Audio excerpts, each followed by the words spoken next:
Hello दोस्तों, मैं गौरव शर्मा एक बार फिर से आपका स्वागत करता हूं गौरव भैया क्लासेस में। मैं आज आपके सामने एक नया टॉपिक लेके हाजिर हुआ हूं। 2 दिन से कह रहा था, डाल नहीं पा रहा था, क्योंकि उस टॉपिक को जैसे ही पढ़ाने के लिए बैठूं उसके लिए आपको ज्वालामुखी की नॉलेज देनी पड़ी, उसके लिए आपको भूकंप की नॉलेज देनी पड़ी, और वो दोनों नॉलेज आज आपको जरूरत भी पड़ेगी इस टॉपिक को समझने के लिए। भू संरचना, भू संरचना क्या मतलब है? भू संरचना का भूमि की संरचना। अब मैं आपसे पूछना चाहता हूं बेटा, जरा एक बात बताना, हम सूर्य पे क्यों नहीं जा पाते? हम सूर्य पे क्यों नहीं जा पाते? हम चांद पे पहुंच गए, सब तरफ पहुंच गए। पहली बात दूर है, पहली बात दूर है, और दूसरी बात उसका ताप इतना अधिक है, अगर जाने की कोशिश किसी तरीके से हम करें भी तो हमारे जितने भी मेटेरियल आज के टाइम में हमारे पास हैं, जो हम प्रयोग करते रॉकेट बनाने में, वो सब में से कोई भी इतना शक्तिशाली नहीं है कि सूर्य के ताप को झेल सके। क्योंकि सूर्य का ताप कितना? 6000 डिग्री सेंटीग्रेड, और ये सूर्य की सतह का ताप है। सतह मतलब पृष्ठ, पृष्ठ मतलब ऊपरी परत। तो सूरज के ऊपरी परत का, पृष्ठ का टेम्परेचर कितना? 6000 डिग्री सेंटीग्रेड। तो जब हम सूरज पे इतने टेम्परेचर के साथ, टेम्परेचर की वजह से नहीं जा सकते, तो आप जरा समझिए, पृथ्वी और पृथ्वी का जो केंद्र है बीचों बीच, जिस तरफ से भी नापो, जो केंद्र है उसका टेम्परेचर भी 6000 डिग्री सेंटीग्रेड है। कितना है? 6000 डिग्री सेंटीग्रेड। तो क्या आप पृथ्वी के अंदर जा सकते हो 6000 डिग्री सेंटीग्रेड पे? नहीं जा सकते। जैसे सूरज पे चीजें जाने से पहले जल जाती हैं, ऐसे पृथ्वी के अंदर जाने से पहले चीजें जल जाएंगी। हमें पृथ्वी के बारे में जो पता पड़ा है, थोड़ा बहुत कैसे पता पड़ा? जो हम कोयले वगैरह की खान खोदते हैं, हीरे की खान, सोने की खान, लेकिन वो खाने 3 से 4 किलोमीटर, 5 किलोमीटर लास्ट गहरी होती है। तो इतने के बारे में पता पड़ेगा। और पृथ्वी के अगर गहराई में अंदर जाने की बात करें, केंद्र में जाने के लिए हमें चलना पड़ेगा 6371 किलोमीटर। यहां से यहां जाने के लिए, यहां से यहां जाने के लिए, यहां से यहां जाने के लिए, यहां से यहां जाने के लिए हमें 6371 किलोमीटर चलना पड़ेगा। यानी कि 4-5 किलोमीटर की खान जो हम खोदते हैं, कहां? 6371 किलोमीटर की गहराई। तो क्या पृथ्वी का आइडिया उस 4-5 किलोमीटर की खान से लग पाएगा? दूसरा रीजन हम कह सकते हैं ज्वालामुखी, लेकिन मैंने आपको बताया ज्यादातर ज्वालामुखी 50 से 100 किलोमीटर के बीच से फटते हैं, और भूकंप केंद्र भी ज्यादातर 50 से 100 किलोमीटर के बीच ही होता है। समझना बात को। तो ज्वालामुखी जो फटते हैं 50 से 100 किलोमीटर के बीच फटते हैं, तो इससे भी हमें पृथ्वी के अंदर की 60-70 किलोमीटर तक की गहराई का पता लग पाएगा। आज तक जो दुनिया में गड्ढा करा गया वो 35 किलोमीटर गहरा गड्ढा किया गया, इससे गहरा गड्ढा भी नहीं है। अब एक बात बताना, कहां 6371, कहां 50, 60, 35, 6, 5? क्या अंदर का पता पड़ पाएगा इतने से? आप खुद अंदाजा लगाओ, क्या अंदर का पता पड़ पाएगा इतने से? आप भी समझदार हो, नहीं पता पड़ पाएगा। आप भी सही, आप खुद कहोगे भैया इतने से कैसे पता पड़ जाएगा? इतने से पता नहीं पड़ सकता। तो जब नहीं पड़ सकता तो दूसरा अब कैसे पता पढ़ाया गया, जरा आप देखिए, मैं आपको थोड़ा सा समझाता हूं। हमने 2 माध्यम पृथ्वी के अंदर का पता लगाने के लिए, जा तो हम सकते ही नहीं, जाएंगे तो मर जाएंगे। पहली बात तो हमें जिंदा रहने के लिए हवा चाहिए, वो नहीं अंदर। दूसरा इतना गहरा गड्ढा खोदेंगे, ताप दाब। तो 2 साधनों पे ज्यादा बल दिया गया, 3 माध्यम थे, मैं 2 की बात करूंगा, पेपर में क्वेश्चन आ जाएगा यहीं से। ठीक है, एक अप्राकृतिक, एक प्राकृतिक। अप्राकृतिक को मैं वैज्ञानिक साधन भी कह सकता हूं, लेकिन इसे वैज्ञानिक साधन कहने से क्या होगा कि ऐसा लगेगा जैसे ये अवैधानिक, ये अवैज्ञानिक साधन है। ठीक है, तो इसमें भी थोड़ा बहुत विज्ञान की जरूरत पड़ती है प्रकृति के साथ, लेकिन ये अप्राकृतिक यानी कि वैज्ञानिक साधन। वैज्ञानिक साधन कैसे? दाब, ताप और घनत्व, इन तीनों से कुछ वैज्ञानिकों ने अपनी थ्योरी दी। इन तीनों के आधार पर साइंस को जोड़कर पृथ्वी के अंदर की थ्योरी दी। उन्होंने क्या कहा, दाब बढ़ने से, जैसे जैसे हम अंदर जाएंगे दाब बढ़ेगा, और दाब बढ़ने से घनत्व में क्या होता है, वृद्धि होती है। दाब बढ़ने से घनत्व में वृद्धि होती है, उन्होंने ऐसा माना। लेकिन बेटा एक बात तो बताओ, दाब जितना अंदर बढ़ेगा ताप भी बढ़ता जाएगा। दाब जब बढ़ेगा तो ताप भी बढ़ता जाएगा, और ताप अगर बढ़ता है तो दुनिया की कोई भी चीज हो वो पिघलने की कोशिश करेगी। तो वो जब पिघलेगी तो घनत्व क्या होगा, कम होगा, ज्यादा घटता चला जाएगा। घनत्व घटता चला जाएगा। एक थ्योरी कह रही है बढ़ेगा, एक थ्योरी कह रही है घटेगा। तो ये बाद में चर्चा के बाद अमान्य हो गया, ये तरीका अमान्य हो गया। तो आज के तौर पे जो सबसे मान्य तरीके का जोर दिया गया वो प्राकृतिक तरों में दो चीजें जोड़ी गई, एक ज्वालामुखी, एक भूकंप। अभी मैंने बताया ज्वालामुखी की पता जो पड़ती है, मैं 60 किलोमीटर 100 किलोमीटर ज्यादा गहरे की पता नहीं पड़ पाती, ज्यादा गहरे की पता नहीं पड़ पाती। तो ज्वालामुखी से हमें पता तो पड़ती है पर ज्यादा गहराई तक नहीं। लेकिन भूकंप एक ऐसा माध्यम है जिससे गहराई से पता पड़ती है, इसीलिए मैंने आपको पहले भूकंप पढ़ाया। कैसे पढ़ाया जरा समझिए, उसकी क्या जरूरत पड़ेगी मैं आपको बताता हूं जरा। यहां तक बात समझ में आई। प्राकृतिक और अप्राकृतिक तरीके, प्राकृतिक तरीके से हम समझना चाह रहे हैं। प्राकृतिक तरीके में दो माध्यम लिए गए, प्राकृतिक माध्यम में। अप्राकृतिक में कौन से थे, ताप, दाब, और तीसरा घनत्व। और प्राकृतिक में कौन से थे,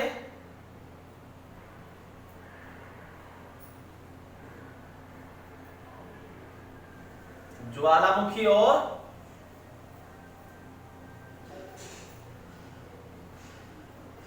भूकंप। अब इसमें से हम भूकंप के द्वारा ही समझेंगे। भूकंप के द्वारा हम पृथ्वी की आंतरिक संरचना की खोज करेंगे कि पृथ्वी कैसी है। दुनिया का कोई भी आदमी क्या पृथ्वी के अंदर गया है, नहीं गया। फिर हम कैसे आइडिया लगाते हैं, पृथ्वी की 3 परतें हैं, 4 परतें हैं, 8-10 परतें हैं, हमें कैसे पता पड़ा, कोई 8 कह सकता, कोई 10 कह सकता। हम क्यों छाती ठोक के कहते हैं कि 3 परतें हैं, तो उसका कोई आधार तो होगा 3 परतें बताने का, तो वो समझने की कोशिश करिए। मैंने आपको बताया था भूकंपीय तरंगे यहां से निकलेगा, इसीलिए भूकंप आपको पहले पढ़ाया था संरचना कराने से पहले। मैंने बताया भूकंप की तरंगे पी तरंगे, एस तरंगे और एल तरंगे। अब एक बात बताओ, ये है पृथ्वी,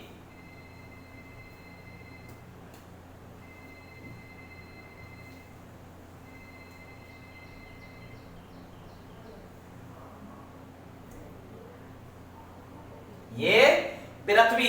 एल तरंगे मैंने बताया पृथ्वी पे कहां चल सकती हैं, धरातल पर। कहां चल सकती है, केवल धरातल पर।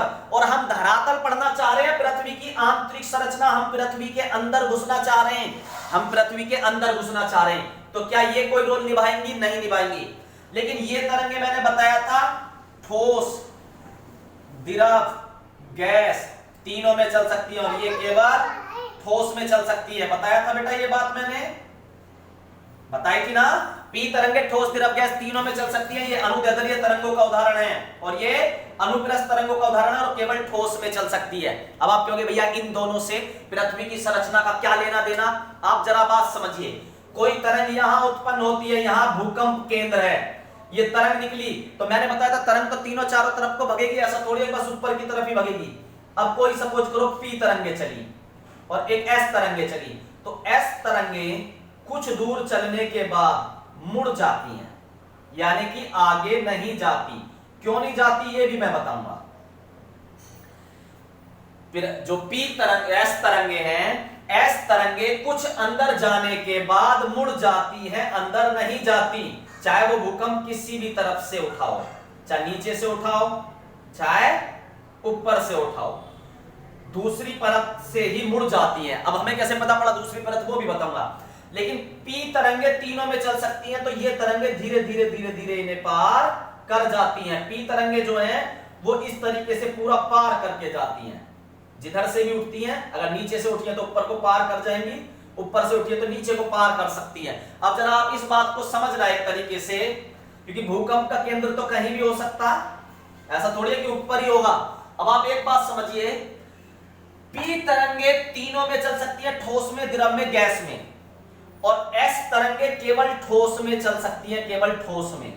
अब जब एस तरंगे ऊपर चल रही है, इसका मतलब ऊपर ठोस है जब ही तो चल रही है, लेकिन 30 किलोमीटर, 35 किलोमीटर या 100 किलोमीटर अंदर जाने के बाद ये उससे ज्यादा अंदर नहीं जा पाती और मुड़ जाती हैं। इसका मतलब क्या है कि एस तरंगे जहां तक जा पा रही हैं वहां तक ठोस है पृथ्वी, और उसके अंदर नहीं जा पा रही, इसका मतलब उसके अंदर द्रव या गैस है, उसके अंदर द्रव या गैस है, और जिससे ही ज्वालामुखी फटते हैं। ज्वालामुखी में भी तो लावा और गैस निकलते हैं, तो वो कहां पे स्थित है, इसका मतलब इस गहराई से नीचे, इस गहराई से नीचे। तो ज्वालामुखी कहां से आई है समझ में आया, वो अंदर। हमें कैसे पता पड़ी, एस तरंगे जब तरल पदार्थ में नहीं चल पा रही क्योंकि वो ठोस में चलती हैं, तो हमें पता पड़ गया इसका मतलब पृथ्वी की ऊपरी परत तो ठोस है, लेकिन उसके अंदर कोई तरल पदार्थ की जो है एक परत है पृथ्वी की जो तरल है। तो पृथ्वी की दो संरचना का पता पड़ा। अब आप कहोगे भैया ये तीसरी जो है इसके अंदर, इसके बारे में कैसे पता पड़ी। अब जरा आप एक बात समझिए, एस तरंगों से हमें यह पता पड़ी कि पहले ठोस है, ठोस के बाद द्रव है, लेकिन पी तरंगे तो दोनों में चल सकती है, ठोस में, द्रव में, गैस में। तो हमने जब पी तरंगों का अध्ययन करा तो हमने देखा पी तरंगों की चाल पहले, ठीक है, क्योंकि पी तरंगों की चाल सबसे तेज ठोस में होती है। तो पी तरंगों की चाल है, और वो यहां पे आके यकायक जहां पे एस तरंगे रुक जाती हैं, उसके बाद जब हम पी तरंगों का अध्ययन करते हैं तो हम देखते हैं एस तरंगे तो रुक गई और पी तरंगों की चाल में परिवर्तन हुआ।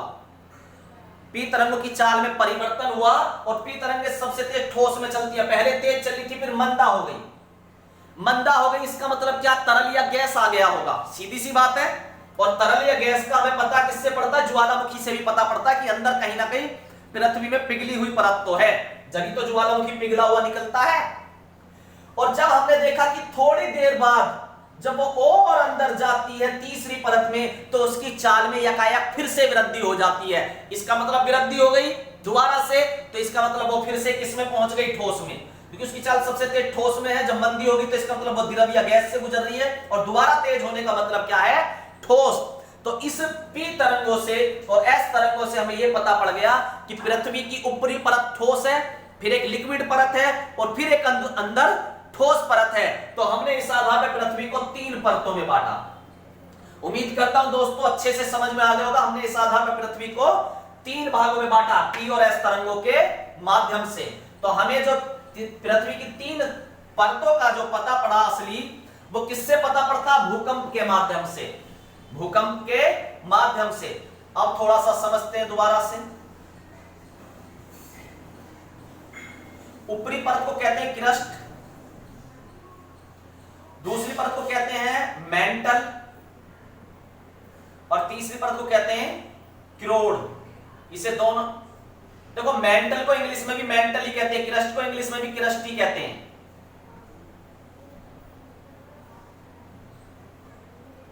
लेकिन यहां पे क्रोड और कोर बन जाता है, क्रोड और कोर, थोड़ा सा ध्यान रखना, कभी कोर भी लिखा आ जाए और आप गलत कर दो तो क्रोड और कोर एक ही बात है। हिंदी में इस तरीके से लिखा हुआ और इंग्लिश में इस तरीके से, ठीक है। तो अब मैंने 3 परतों में तोड़ा। ये हमें पता कैसे पड़ी, हमें भूकंप के माध्यम से पता पड़ी, पी तरंगों का और एस तरंगों का अध्ययन करके अंदर, ठीक है। तो जरा ये समझिए, अगर मैं इसके केंद्र को मान लूं, इससे एक टुकड़ा निकाल लूं, तो जरा देखना 1 2 3, कुछ ऐसे 1 2 3 टुकड़े तो आए निकल के। तो पृथ्वी के कुछ, अगर इस टुकड़े को मैं उठा के अलग रख लूं तो कुछ ऐसा टुकड़ा बनेगा,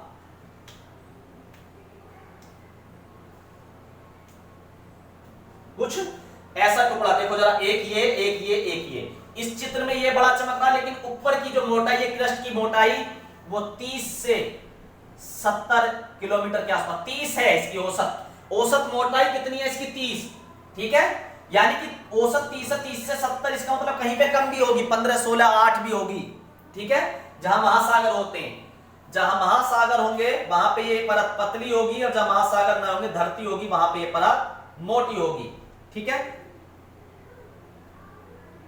कुछ इस अंदाज में देखिए पृथ्वी को, जैसे पृथ्वी है तो कहीं पे ये परत मोटी होगी, कहीं पे मोटी मोटी, और कहीं पे ये पतली होगी। आप ये समझिए काली काली जो है ये पृथ्वी की ऊपरी परत क्या है, क्रस्ट है। क्रस्ट को क्या कहते हैं, भूपरपटी। तो ये भूमि की परपटी है। अब इसके ऊपर जो ये जहां पे कुछ नहीं चमक रहा, इसका मतलब यहाँ पे पानी भरा हुआ है, यहाँ पे महासागर है, ये मान लिया। तो महासागरों में देखना परत मोटी है या पतली, पतली है। अब ये पानी पृथ्वी पे ऊपर न चढ़ जाए, तो इसीलिए भगवान ने क्रस्ट की जो मोटाई है वो थोड़ी ज्यादा की है। तो यहाँ पे क्रस्ट की मोटाई देखो, ये भी ऐड होगी और ये भी ऐड होगी, तो थोड़ी सी क्या हो जाएगी, मोटी। तो क्रस्ट की मोटाई कहीं पे पतली कहीं पे कम है, लेकिन अगर औसत मोटाई पूछ ले तो वो 30 किलोमीटर है। क्रस्ट की औसत मोटाई कितनी है, 30 किलोमीटर।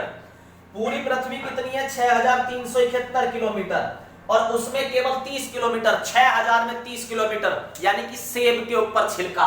क्रस्ट को कैसे परिभाषित किया गया, सेब के ऊपर छिलका।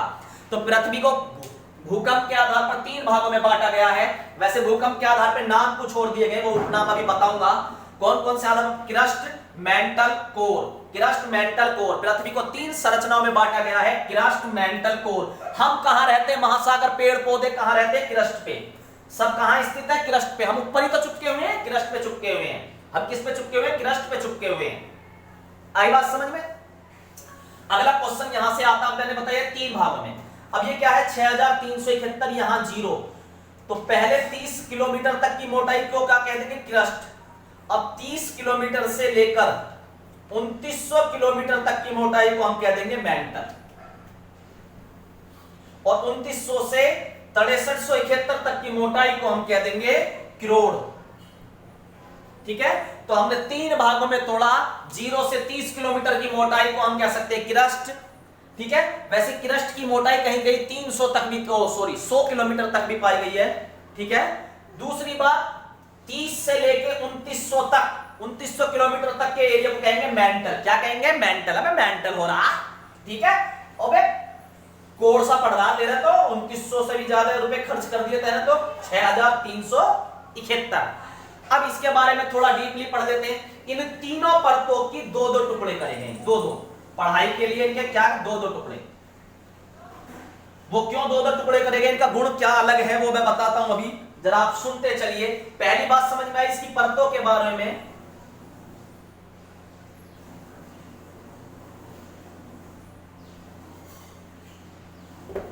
अब आप इस बात को समझिए,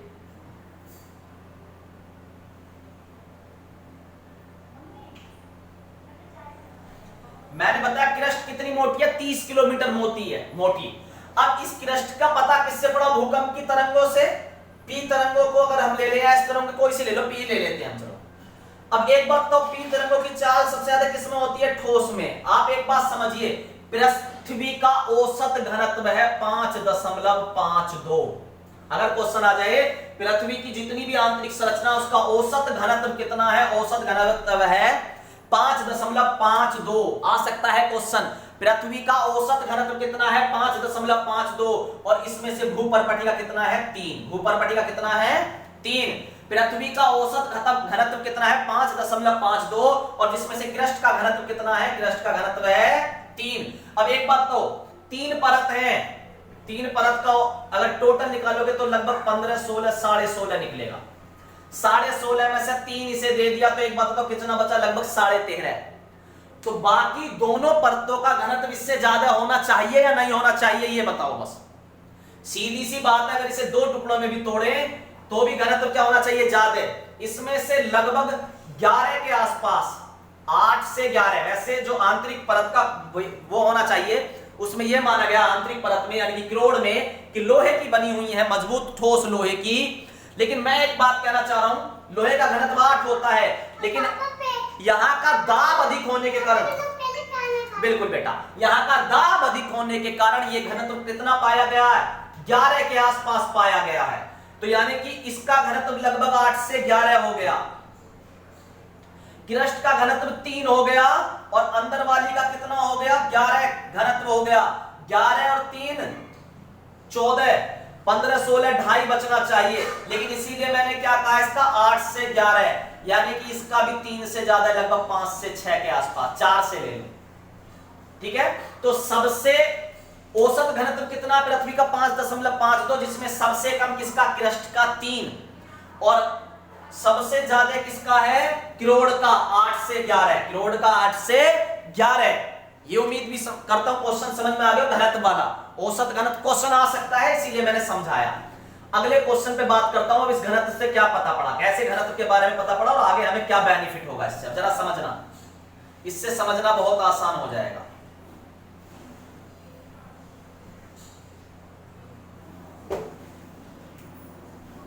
अब पहली क्या है? क्रिस्ट, दूसरी क्या है ये वाली?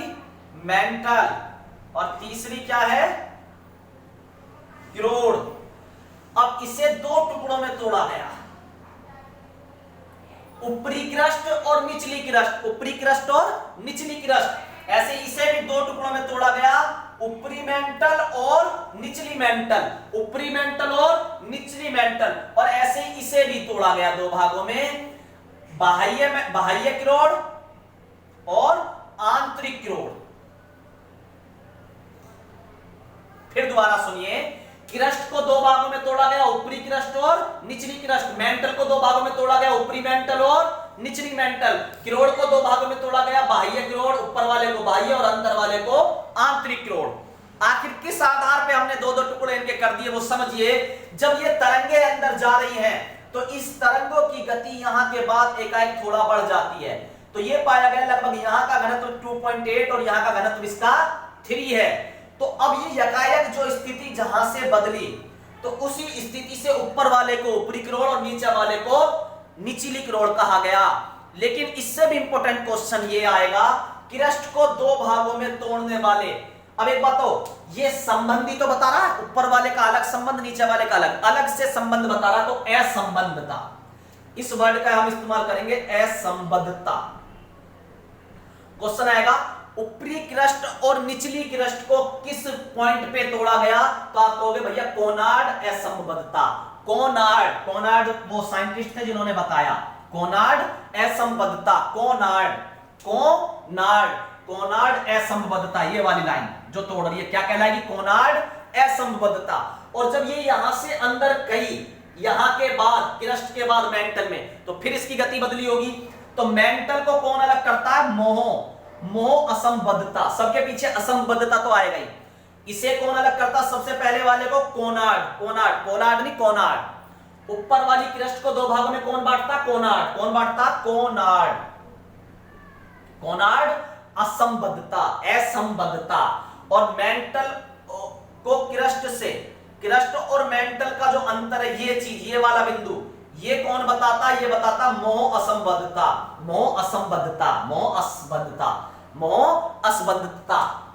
दो हो गए। दूसरी बात, मेंटल को दो भागों में तोड़ा, तो मेंटल को कौन सा बिंदु तोड़ता है?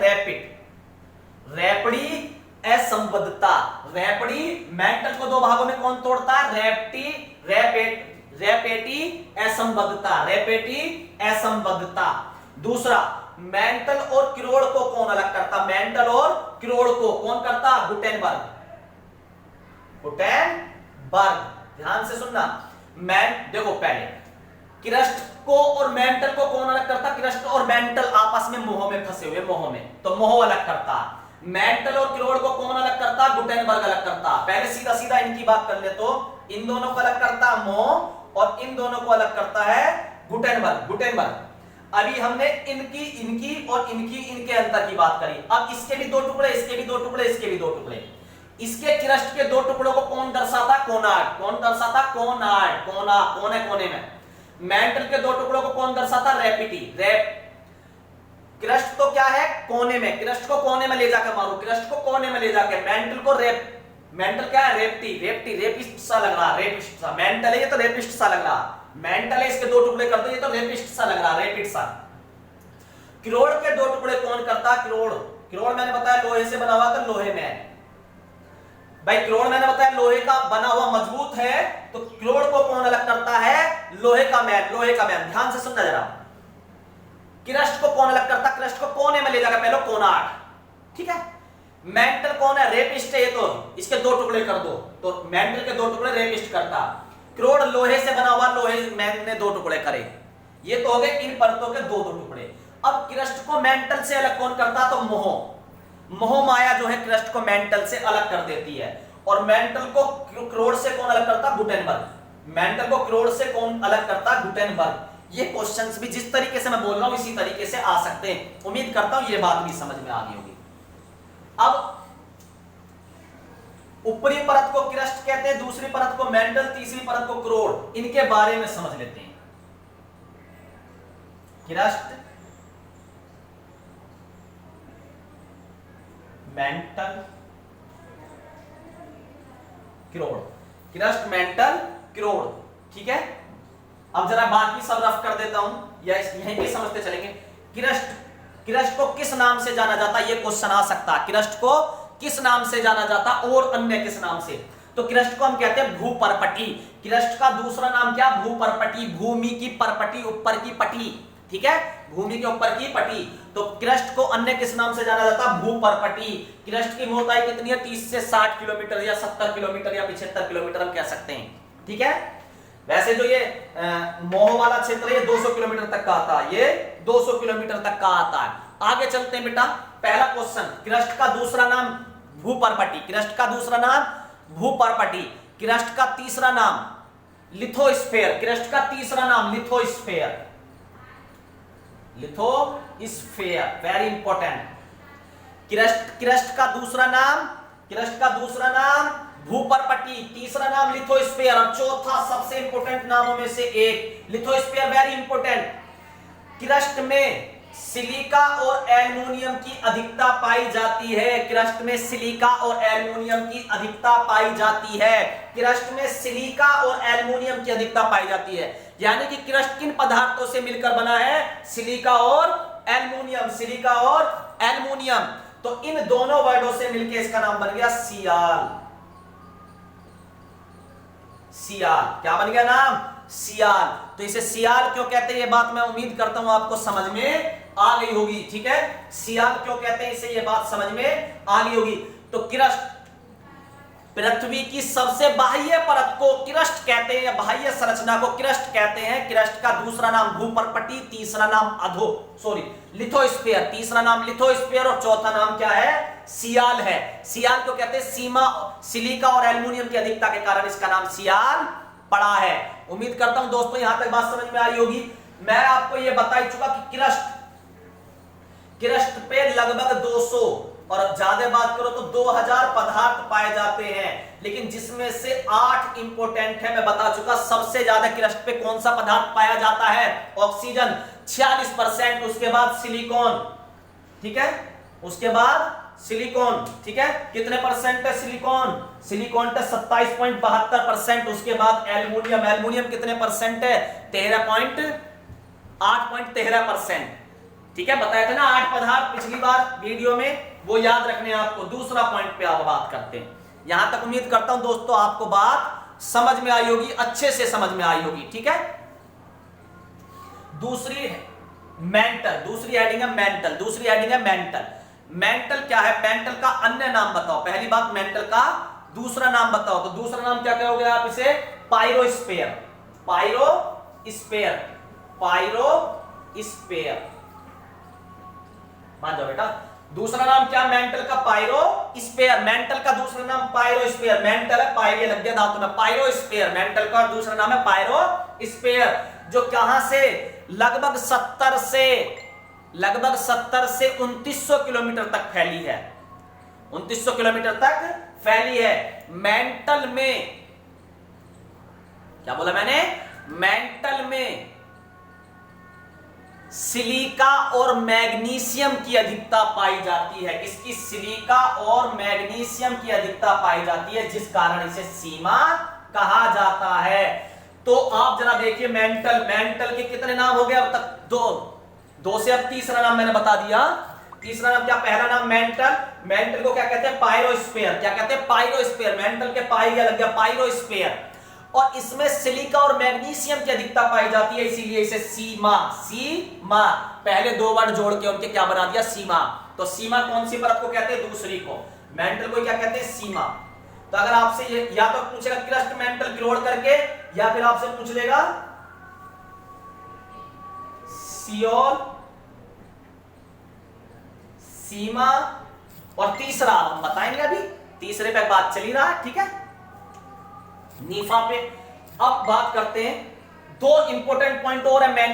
मेंटल जो आदमी होता मेंटल, उसका आयतन सबसे ज्यादा है 83%।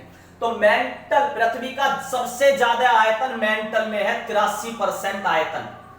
83% आयतन किस भाग में है पृथ्वी का?